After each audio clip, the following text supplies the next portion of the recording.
आपण थेट मोदीजींशी बोलणारा, मोदीजींशी संवाद साधणारे, थेट मोदीजींबरोबर उठबस करणारे, थेट मोदीजींच्या मंत्रिमंडळामध्ये बसणारे, थेट एकनाथ शिंदे साहेब, आमचे देवेंद्रजी फडणवीस साहेब आणि अजितदादांशी थेट बोलणारे, असे थेट बोलणारे खासदार आपल्याला निवडून द्यायचे. म्हणून ह्या निमित्ताने या पुढच्या मला वाटतं एक 15-16 दिवसामध्ये आम्ही या मतदारसंघाच्या सगळ्याच जनतेपर्यंत भारतीय जनता पक्ष आणि महायुती म्हणून आम्ही पोहोचण्याचं काम करणार आहोत आणि आमच्या महायुतीचाच खासदार का निवडून द्यावा या दृष्टिकोनातून आम्ही आमचा जनसंपर्क वाढवणार आहोत आणि त्या पद्धतीने लोकांमध्ये जाणार. आता काम सुरू करायला पाहिजे. काय झालं, किती झालं, किती दिवस लागले हे आता मोजमापन करणं आमच्यासारख्या कार्यकर्त्यांचं काम नाही.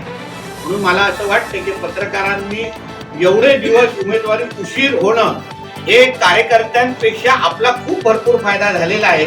आपल्या चांगल्या स्टोऱ्याही चालल्या, आता पुढच्या प्रचाराच्या स्टोऱ्याला वापरतात. एक लक्षात घ्या, किरणजी सामंत असो किंवा आमचे उदयजी असो, शिवसेना म्हणून प्रत्येकाला आपल्या आपल्या पद्धतीने उमेदवारी मागण्याचा अधिकार आहे. किरणजी सामंत असो, उदयजी सामंत असो, उदयजी सामंत तर मंत्रिमंडळात, राज्याच्या मंत्रिमंडळात ज्येष्ठ मंत्री आहेत, उद्योग मंत्री आहेत, म्हणून त्यांना अधिकार आहे आपल्या पद्धतीने उमेदवारी मागणं. म्हणून नाराजीचा तर विषय राहत नाही, अधिकार आहे. त्या पद्धतीने ते उमेदवारी मागत होते आणि ठीक आहे. आता राणे साहेबांना त्यांनी राणे साहेबांची उमेदवारी जाहीर झाली आहे.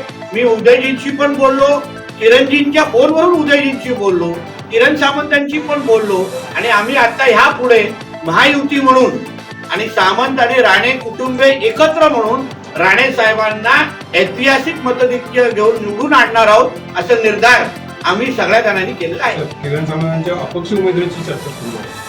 ही चर्चा तुमच्या चॅनल पुरती आहे, किरणजींच्या इकडे नाही.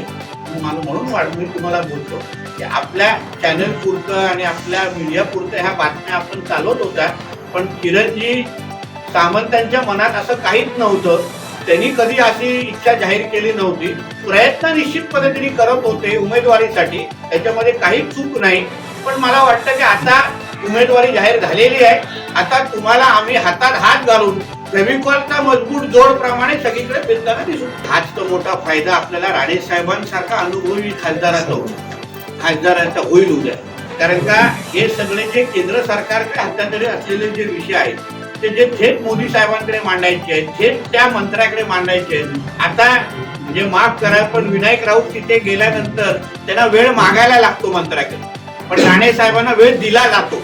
ह्याचा हा दोन विषयामध्ये फरक आहे. आणि एकदा राणे साहेबांसारखा खासदार इथे निवडून गेला तर हे जे केंद्र सरकारचे आहे त्यामध्ये जे जे विषय तुम्ही जे बोलले सगळ्या विषयाला न्याय भेटेल. म्हणून मी दोन मुद्दाहून तुम्हाला विषय सांगितले. N66च्या हायवेचा सांगितला आणि तुम्हाला पाण्याचा सांगितला. तसंच या चिपळूण अंतर्गत असलेले जे महत्वाचे प्रश्न आहेत 7 मे किंवा 4 जूनला ते निवडून आल्यानंतर तुम्हाला हे सगळे प्रश्न सुटताना दिसतील. आणि आम्ही सगळे कार्यकर्ते म्हणून आता जसं तुम्हाला मतदान मागण्यासाठी चिपळूणकरांसमोर येतोय तसंच चिपळूणकरांचे प्रश्न खासदारांपर्यंत पोहोचवण्याचं काम आणि पाठपुरावा करण्याचं काम आमच्यासारख्या सगळ्या कार्यकर्त्यांचं असतं. प्रयत्नापेक्षा निश्चित पद्धतीने आणू एवढं इकडच्या तरुणांना मी सांगतो. राणे साहेबांना उद्योग खात्याचा राज्याचा पण अनुभव आहे आणि गेली 2.5 वर्षापासून MSME सारखं महत्वाचं केंद्रीय स्तरातलं उद्योग खातं ते सांभाळत आहेत. नेमकं इकडच्या उद्योग वाढवण्याच्या दृष्टिकोनातून आणि त्या निमित्ताने रोजगार वाढवण्याच्या दृष्टिकोनातून जे जे प्रयत्न करताना दिसले पाहिजे, जे जे कारखाने शेवटी बघा आपल्या विश्वास नात्यावर किंवा आपल्या असलेल्या संबंधांवर कारखाने इथे येतात. त्यांना एकदा कळलं की राणे साहेबांचा हा मतदारसंघ आहे, राणे साहेब तिथे गेल्यानंतर आपल्याला रेड कार्पेट ट्रीटमेंट देतील, 1 विंडो क्लिअरन्स देतील, त्यानंतर हे सगळे कारखाने उद्योग इथे येतील. तसाच अनुभव तुम्हाला आता निवडून आल्यानंतर आम्ही देऊ. तो आता 4 जूनच्या नंतर त्याचं उत्तर तुम्हाला दिसेल.